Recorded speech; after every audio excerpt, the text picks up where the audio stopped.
how you put the joke, how you put the jokes, where you put the jokes, and how do you connect to the main theme of your speech is what Toastmasters teaches you. But ultimately, it is a series of jokes. Now, if you really want to know the anatomy of a joke, it has got two parts. So says Judy. The first part is the unfunny part, the serious part, and the other is the funny part. Now, so therefore, by default, the title was seriously funny. But when you understand the structure of this, you would really know that it is seriously funny. The first part of it is what is called a setup, the unfunny part. Now, the setup consists of three specific things. One, of course, the topic. Now, what is the kind of topic that you can speak on in humor? I suppose anything and everything you can speak on.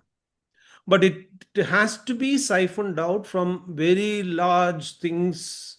Let's say, for example, relationships. For me, I'm being a doctor, I would just strain it through a strainer and take it as a doctor patient relationship. And this kind of a definition of the topic is will that will give you a lot of leeway to bringing out humor. So the topic can be anything, and in such an instance, when you have selected a topic, which it should only be this, that it is something that you can personalize very clearly. So therefore, for me, I am a doctor, I'm an ENT surgeon. Doctoring is what I would like to pinch on as a topic if ever I have to give a speech on. Now, the second part of it is, of course, what is called an attitude. Now, you can actually state things plainly, and you can also state it with the amount of attitude. Now, what is this attitude all about? The commonest four things which a beginning humorist can try out is that it should be the attitude that you will infuse into this topic should be either it should be weird, or it should be hard, or it should be stupid. Now, what I mean by saying that, you can start a joke about, let's say, Mr. Trump by saying that, isn't it weird that Mr. Trump, etc., etc. Or isn't it stupid that Mr. Trump has did this, and this? Or as you can say that it's really, really stupid that Mr. Trump did this. So the three of the you can use it in many different ways. To begin with, if you can start this off the topic with connecting it to an attitude, which she calls an attitude, which could either be bringing in the weirdness of what you're going to say or the stupidity of what you're going to say, it makes it easier for us to come in.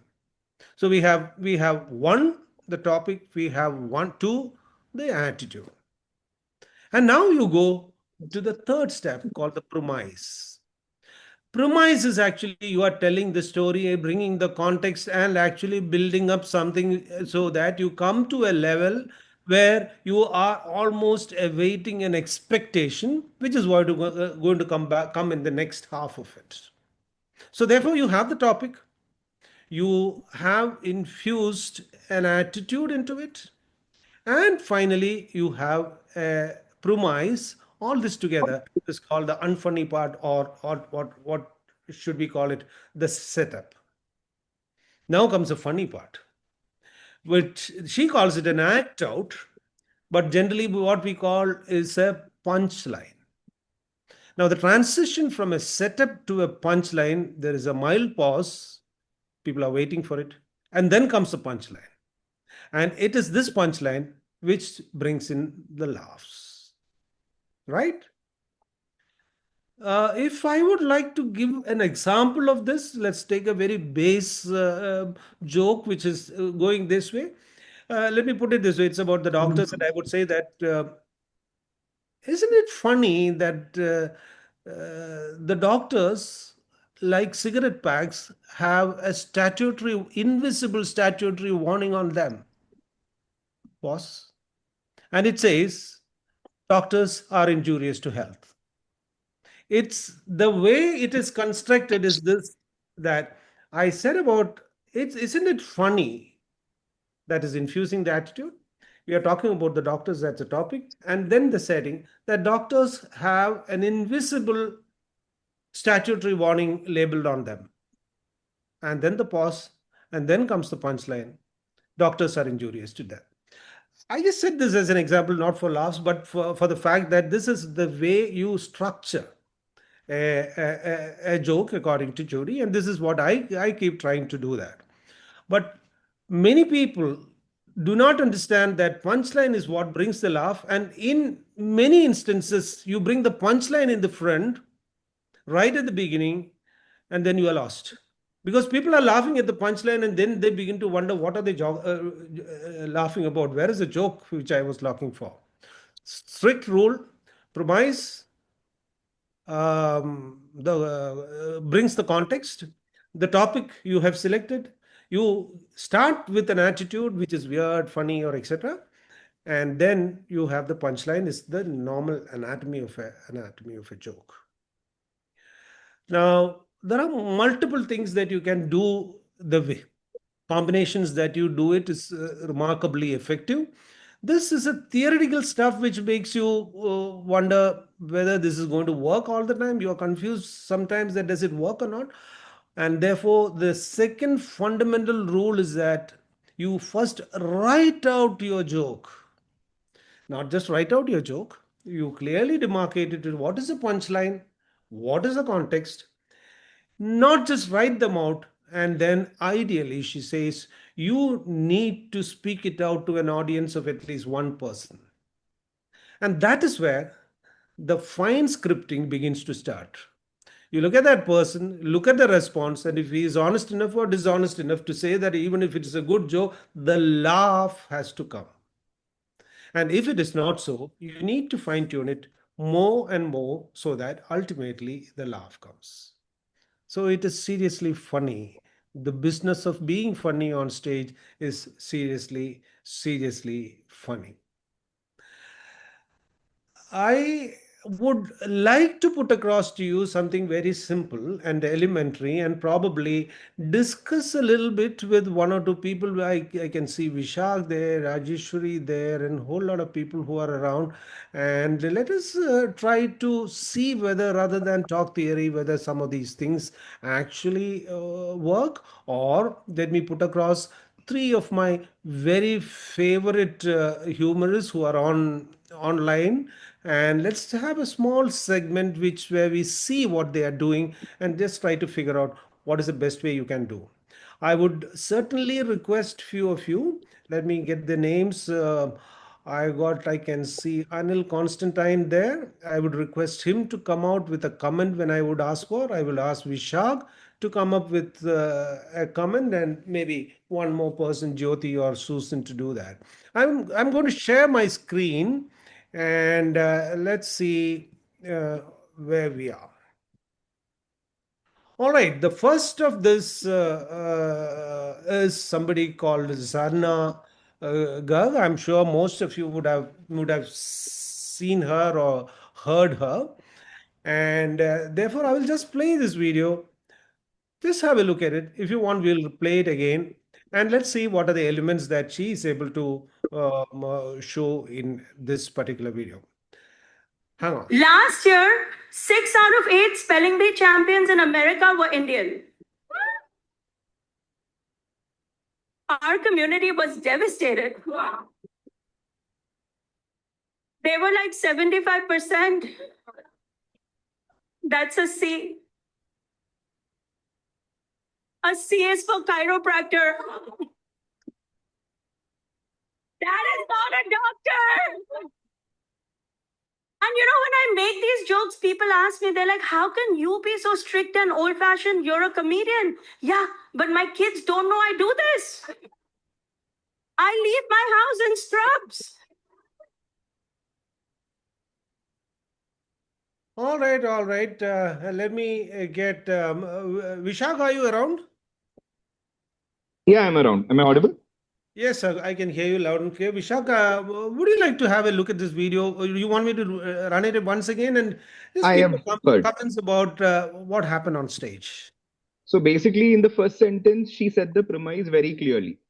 So 6 out of 8. But what we would be expecting, that is a very good number.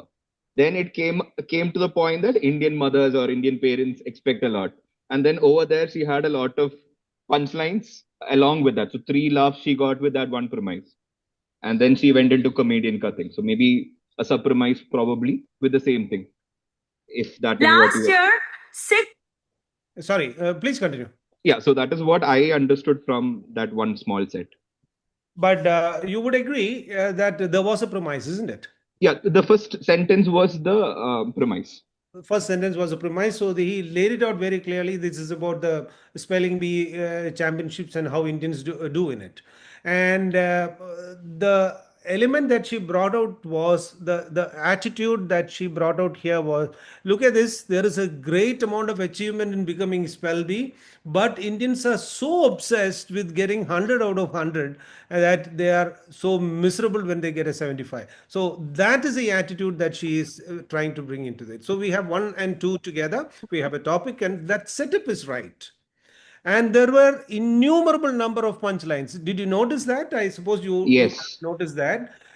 These punchlines were also proved to us that there is something more than just one punchline. You can have multiple punchline in a series, and this is what they call a punchline, then a stop or a mix, and then you go on to the next one.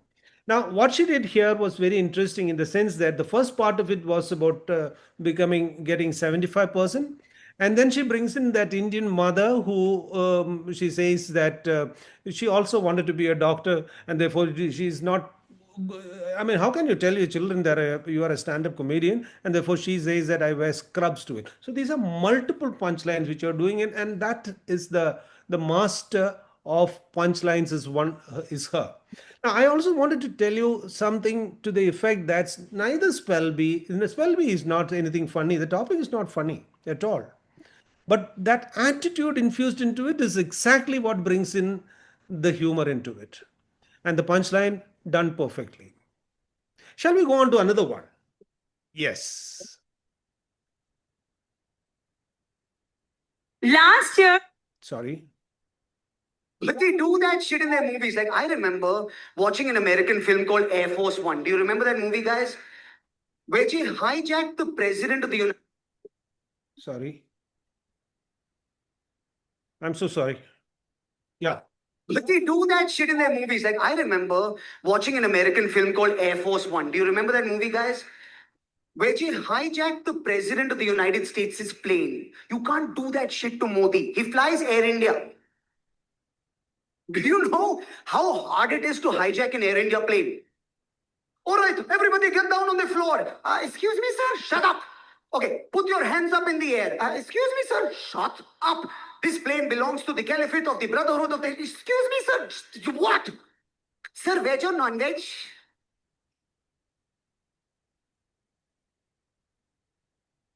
Are you serious? I'm trying to take hostages. Sir, we don't have that. We have chicken tikka or palak paneer. Fine, veg, all right? Sir, we are out of veg.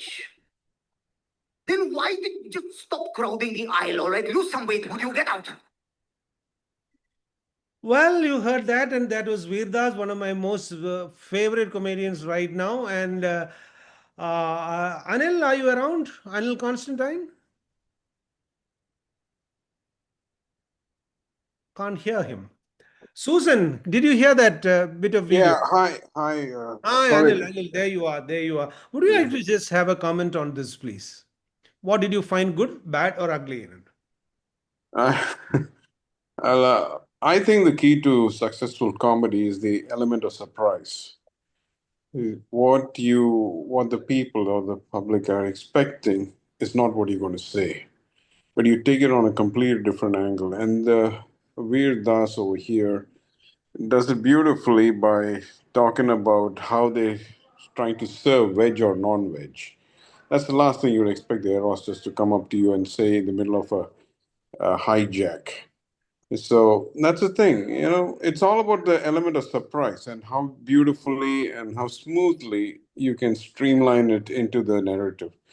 Uh, I do it a lot myself, just to break tension in a boardroom or whatever. Completely, we suddenly break into conversation about the coffee or the tea or something, and from where it could have originated, whether it came from wherever, Darjeeling or whatever. But it breaks the ice. And to be honest, I think the element of surprise is key once you build a premise. Yeah. Thank you, Anil. Thank you, Anil. Very valid Just my observation. just my 2 cents. Hope you don't mind. Thank you so much. Thanks so much. I would also add on one more thing to this, the importance of an act out, as they say. Usually, punchlines should differ in its the quality of the voice, or the fact is that punchline technically should be acted out. Now, here you had two characters, both speaking in different voices. Sorry, both on. Both were talking in different voices. One, of course, was the is the hijacker, and the other was the steward, the airline steward. Now, when he did that, the contrast was so much: the angry hijacker and the lady who was doing her job, just not realizing what is happening.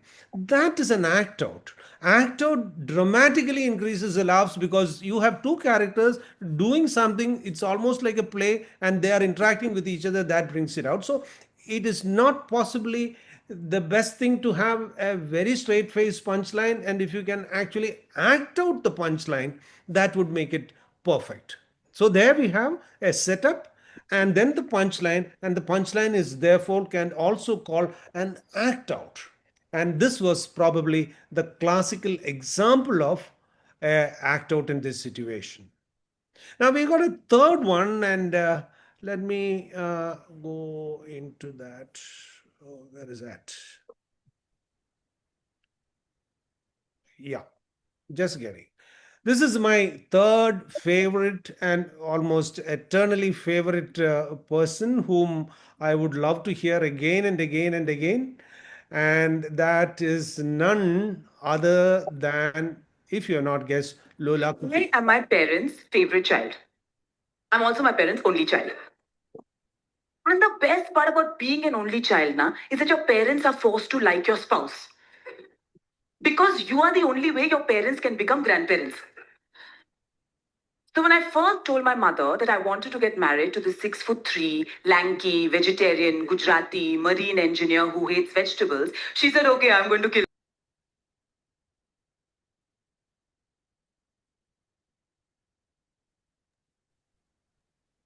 So the voice went off. So voice went off. Could you repeat?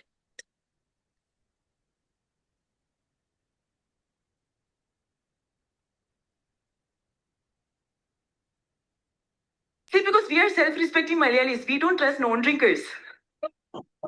Bloody teetotalers. Anand, I'll call you back. I'm so sorry. So there is Lola Kuti. What is exactly is her key to humor? May I request Susan is there around? Susan Matthew? Yes. Susan, can you just give a comment on this and say, sort of analyze this and say what would be what makes her tick? Yeah. So, yeah, good evening, everyone. Yes. So, Sabari said actually the I am audio my parents. Sorry. the audio went off in between, but then I've seen this video before, so I can just quickly comment. I I'll think, just play it again. I'll just play it again. yeah, It's only one yeah, second that you yeah, have yeah. this. Okay. Yeah, here it goes. I am my parents' favorite child. I'm also my parents' only child. And the best part about being an only child na, is that your parents are forced to like your spouse. Because you are the only way your parents can become grandparents. So when I first told my mother that I wanted to get married to this 6'3", lanky, vegetarian, Gujarati, marine engineer who hates vegetables, she said, "Okay, I'm going to kill myself." I was like, "Mama, you're just concerned. Who'll take care of Anu when Anirudh is on ship?" She's like, "I don't care about that. What vegetarian food will I serve him when he comes home? See, we are self-respecting Malayalis. We don't trust vegetarians.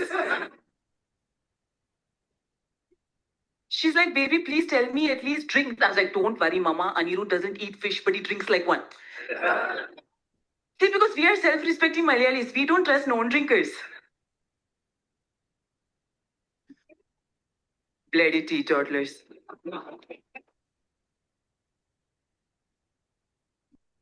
Susan, you could hear it through? Yes, we could hear it this time. Yeah. So one thing that I felt was, the surprise element, like Toastmaster Anil was saying before, that I'm my parents' favorite child, and then she goes on to say I'm the only child. So it is something that is, you know, a surprise element that comes in. So that was, I thought, funny. And second is that self-deprecating factor, because Malayalis, especially, it is clear that we are non-veg lovers. And then she talks about this lanky husband, Gujarati, who is vegetarian. So when you bring in the contrast between a Malayali and a Gujarati, I think that is what sometimes brings in the laughter. And the self-deprecating fact when she says, "Oh, we are we are self-respecting Malayalis." When you say that, it is kind of that a self-deprecating humor also, I think, plays a big role in making people laugh.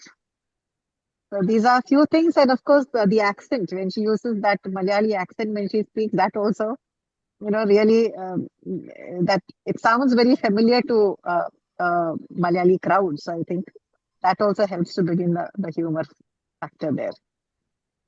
Spot on, Susan. Very right. And what I also felt was that bringing in the Malayali accent definitely has a local following that she gets us from there. But much more important than that is that what she said was self-deprecating humor. And to me, one of the most powerful ways of bringing in a joke when you become a character in the whole story. So most of the good jokes, when you want to bring in, make it yours, and therefore that anecdotal element in a joke will certainly add value to the whole thing. So, having said that, I would just like to wrap up the whole thing by just giving a roundup of whatever we have said so far. We started off by saying that the business of being funny is very, very serious. And the kind of people who have who have become great being on stage, being comedians, they know the struggle they have done to come up with it. Most of us have the belief that I do not have it in my genes to be actually go up there and make people laugh, which I do not think is fairly right. It requires a lot of work, lot of effort, a lot of trials, lot of bombs that will inevitably happen. Even to the best, it happens. So therefore, being funny is a very serious business. We have people like Susan and Vishak and all of them here, great contestants and great speeches. But I can assure you, for more than anything else, international speech contest or whatever, the toughest part of Toastmastership would be to make people laugh on stage. I have not mastered it. I don't think I will ever, but I am at it. So are many of us. We also said that it requires a lot of effort to become a good stand up or good comedian. But along with that, there is a method in madness. You need to have some kind of a set of rules which will help you to structure jokes, and that's what I followed from this particular book called the Comic Bible. I suppose there are many books on it, and most of them would say the same thing, that it certainly has an unfunny part, and that's where most of the work is, and that consists of having a suitably selected topic and then have a twist to it, which is what there's a call coming in from some. Just 1 minute, please. I'm sorry. So there is this. Where have I gone? Am I visible? Yes, sir. Yes, sir. You're Yeah. visible. Okay. I got a call in between. I'm so sorry. There has to be a method in this, and that is the unfunny part and the funny part. The unfunny part is what I said. There is a topic, and you got to give a twist to it, and which is bringing in an emotion, which is what it's all about. And then you have the setup is complete. You deliver the punchline. Now, punchlines are easy to say, but very, very difficult to master. Um, the best of people who are good on stage in humor, their craft is essentially working out a punchline. And there are some naturals, but most of us are not. So this is the method that we should actually have. And finally, the only way to learn is to watch, watch, watch, and watch. Every day, spend your 15-20 minutes that you spend on the YouTube, watch these people, and I suppose somewhere or the other, some of this dust will settle on you, and then the humor will begin to bloom. That's all from me right now, and I think if it will be a great idea that we've got great speakers around, and a lot of people would have a lot of things to say, and I would certainly ask for the comments of most of you. If you have something to tell us, it'll be a great thing for the group to listen to that. Let's start with Rajeshwari.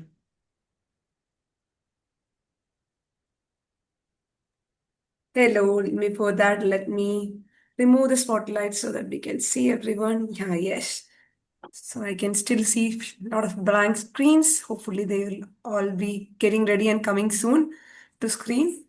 Okay, so thank you so much for that enlightening session.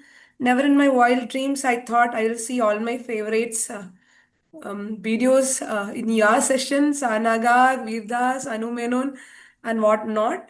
Trust me, I watch all of them, long hours, but still nothing I talk about make people laugh. But why so? Should I practice more? Should I practice my funny lines every now and then? I think you should. That's what I said. It's a serious, being funny is a serious business, and you have a formula here. You have to do it all the time and again, and it cannot be far that people actually start laughing at whatever punchlines that you deliver. I'm sure about that. Yeah, that's a relief because now I understand. I have to bring in a storyline and then have to set it up and then drop my punchline and get all those laughs. Yes, I'll work on it. Thank you so much. Thank you so much. And there is one person here whom I know is a natural, and he is Joy Francis. Joy, sir, if you are around, can you just give your comments, please?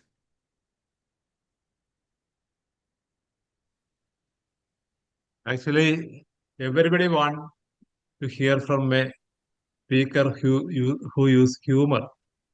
Anyway, I was very eager to hear from you, and it is really helpful for every speaker who like to bring humor. In 10th class also, I think I have heard I have read an article in Malayalam. Irony is the basis for humor. When there is irony, there is humor. I think it is same as surprise, bringing surprise. And Sabari sir, as usual, done a very good job. And thank you so much. Thank you, Joy. In fact, he's one of the persons who actually every time walks up to the stage, he has got that natural flair of talking in a way which people really start laughing at. And thank you, Joy sir, for your response. And I think Maria is here, isn't it? Maria George? Yes, sir. There's Maria here. Oh, nice to hear you after so long. And what would you like to say about this? I'm actually new to Toastmaster, and I was just trying to analyze what was just happening here on the platform. Oh, okay. And yeah, it was great. It was thought-provoking, and yeah, I got to understand different perspectives of people here, of how to view a speech and what are the takeaways I can take from each speeches. Yeah, I'm looking forward for learning more and giving my views very soon. Thank you so much, Maria. I misunderstood you as I thought it was Maria George, who was our area governor some time back. And I'm sorry, I just saw the name and I thought it would be her. No And worries. thank you so much. And Keshav Nair. What do you have to say about it? We are grateful if you can put on your videos. Hi. Yeah, I can't turn on my video right now. But yeah, it was a good session. Actually, the first time I gave a humorous speech, I was in Gavel's Club in UAE, and it was for a humorous speech contest. So I made some jokes and all, and I went up and I spoke something, and nobody laughed. And in fact, even my friends from there were making fun of my jokes on the way back. So that was my starting point with humorous speeches. And the last time I tried to bring in some humor in my speeches was for the international speech contest last year. And I think uh, it was fine. It was not great, but it was okay. And I wanted to improve on that. So yeah, I got some good points in today's meeting. Yeah, thank you. Thank you, Keshav. And we have someone who's a space scientist, I presume, and she's from Sparkle V. Remya, would you like to comment about the Remya? Are you there?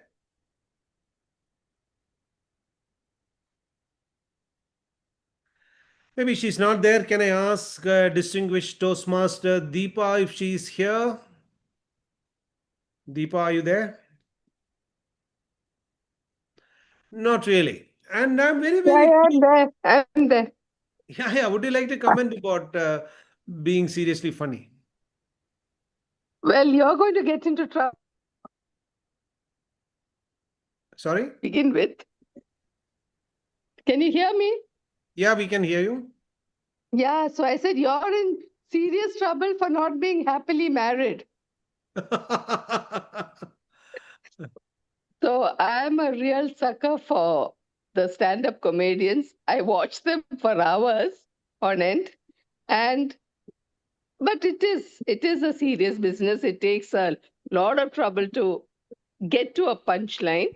And yeah, it's the question of entertainment, entertainment, entertainment. You have to come on stage and just try it out. And then finally, it just falls into place, I guess. Thank you so Thank much, you. Deepa. Yeah. And Dr. finally, we. Dr. Yes, yes, Sabri, if I yes, can yes, just. Susan. Yes, Susan. So I have tried quite a bit of humorous speaking. And what my experience has been that those carefully crafted lines, they get you a polite grin. They rarely get you that laugh. You think so much and you bring out these beautiful lines, but they hardly get you a laugh. But sometimes, I think what has worked for me is these when you say something that is totally unexpected. They're expecting something else, and then like for example, you say something like, "I'm my parents' favorite child," and then you follow it with, "I'm my parents' only child." So this is something that is totally unexpected. So I think that works best more than these one-liners. And sometimes these I have practiced speeches where I actually give a gap in my speech because I'm so convinced that they're going to laugh. But you deliver the line and you are you sit in the gap and nobody even you get a polite smile at the most. So I think more than those stuff, it is best to go for these completely unexpected, something that is totally different from what you're saying right now, something that is totally unexpected. I think that is what works best to get, at least some laugh. I swear you can't be more right. I have had the same experience standing there. Yeah. Some of them just don't work. And I have also noticed that there are times when you have tried it in one audience, nobody laughs, let alone Yeah. smile. And then you go to another crowd and they are having a ball of They're a time. having all of And a I have time. Yeah. always believed in this philosophy that laughing is infectious. So it has to be initiated in some corner of the entire audience. If one guy starts smiling, even a rather bland joke would become very, very hilarious. And this is what you see in all those videos that we played. There were tons of people laughing, may not have been great jokes, but it becomes part of the whole thing. It's like cheering the entire stadium, cheering the cricket match just for a small shot. So Yeah. there's much more than, it's not the question of how good your joke is, but ultimately there are so many other things, multifactorial things, which probably determine that. I've gone through this horror multiple times. And Let's sort of conclude. The time is nearly there, and we got a very curious entity. I'm very curious about who it is. He's digital. He has got his numerical presence here, Mister or Miss 1234. Somebody. Hello. Who is 1234? I think he could not hear us. Maybe didn't realize while putting in There the is also a Zoom the space name. citizen. I'm sorry. There is a space citizen as well. Who's that? Yeah, someone named Space. Yeah, the space citizen is Arun Kumar, TCS Maitri Club president. Oh, Arun, can we hear you out? Yeah, like I tried editing my name before logging in, but unfortunately Zoom didn't allow me. So I thought let people have some fun and continued logging in with the same name. Arun, which galaxy are you in? I don't know. I'm waiting for Elon Musk to find a new galaxy for me. Good. Any comments on the on being seriously funny? Yes, like as you just rightly pointed out, there were jokes which will not work out in a certain set of audience, and then it will work to a greater extent in a different set of audience. I had one experience where I wanted to deliver like three jokes to a group of audience in a rural village. So the first two was like utter flop. Then we as a group felt very ashamed. And then finally, before delivering the third joke, I went on to the audience and said that, see, we prepared a lot for these three jokes. It is very discouraging that you guys didn't laugh. So even for the third joke, you are not getting any laugher. Please just laugh and encourage us. And luckily, the third joke worked out very well, and the entire crowd bursted into laughter. Maybe this is also one such trick which you could use in your humor speech. If you feel the audience is not laughing enough, you can just try and encourage them to laugh so that it continues and goes on and on. So true, Thank so you. true. And thank you so much. And very valid comment. And I suppose we have taken home a lot of key points from all those people who are here. And time permitting, we could have continued. But then the greatest education, this is an educational session. And I must say that this has been a great education for me rather than me educating others. And I suppose we have to try out our own, finally bring out our own method of doing it.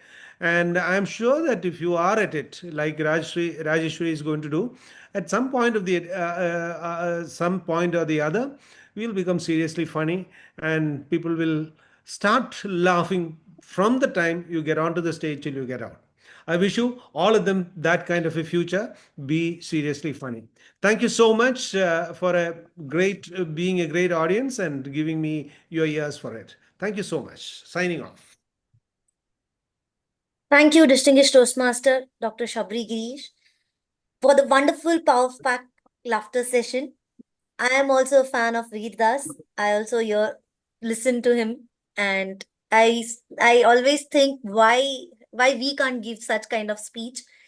So I think we'll all have a learning session, a good learning session, and we will be trying to give our humorous speech. Wrapping up this wonderful session, I would like to invite our distinguished Toastmaster, Division G Area Director, Rajeshwari, who is working as a lead consultant at Infosys, who is a travel bug, who is a foodie, and a fitness enthusiast, to offer the word of thanks. Rajeshwari, over to you. Thank you so much, Amrita. What should I say? It was a serious day, whole day, and I was tired. And then I logged into this meeting and I'm fully energized. Thank you so much, distinguished Toastmaster Dr. Sabari Gireesh, for this wonderful session. As I said earlier, I always felt you are the right person for an education session on humorous speech, and you proved us wrong, proved us right. Thank you. So, seriously funny. I was trying my jokes, Vishak. Don't Yes. Okay. So now I got tips and tricks so that I can also apply. I am quite sure many of us would also feel the same, because now we know how to land a joke. We have to set the premises, we have to build that environment, and then launch our punchlines. And like Sanaga did, we can do multiple punchlines also. Now I will watch all those funny videos on a different angle where I can find out where I can place my jokes when I give my speeches at clubs. Thank you so much. And I understood that you did your own research, and it's a serious job or a serious business to bring in those jokes to the stage. It's not like you are naturally funny and you can just go to the stage and crack those jokes and all people will start laughing at you. No, it's a serious business. Now I understand the effort which goes behind all those laughs which happens on stage. Now that we have humorous speech also introduced to our annual club area and division contest, I would encourage all of you to the tips and tricks which rightly was given by distinguished Toastmaster Sabari Gireesh, so that we can all excel during our contest.